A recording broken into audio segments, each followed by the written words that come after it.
देखिए एक सवाल है कि weight of the body on the equator it 200 kilogram weight, what will be its weight at the pole. मतलब ये है कि भूमध्य रेखा पर किसी पिंड का भार 200 किलोग्राम भार है, तो ध्रुवों पर उसका भार कितना होगा।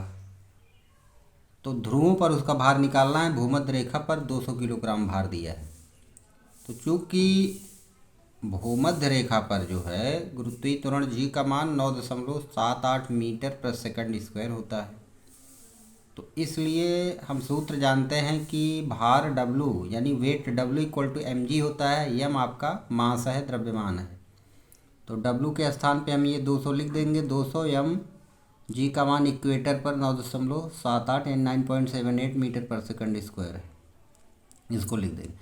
यम निकालेंगे तो 200 में 9.78 का डिवाइड हो जाएगा क्योंकि मल्टीप्लाई है, तो 200 में 9.78 का भाग देंगे तो आएगा 20.4498978। मतलब कि इतना जो है ये मास आ जाएगा, इतना किलोग्राम। मतलब कि उस बॉडी का मास जो होगा 20.449898 किलोग्राम होगा।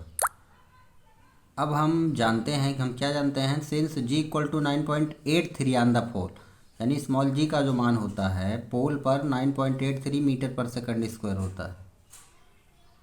इक्वेटर यानी भूमध्य रेखा पर 9.78 होता है, पोल पर 9.83 होता है।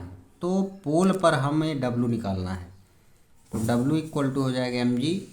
एम का मान ये जो आप निकालें इसको रख देंगे 20.449898 गुणे, और जी का मान 9.83 रख देंगे, गुणा कर देंगे, आ जाएगा 201.0022495 किलोग्राम वेट। यानी कि भार W equal to 201.022495 kilogram weight, यानी कि 201.022 495 किलोग्राम भार। ये आपका उत्तर है।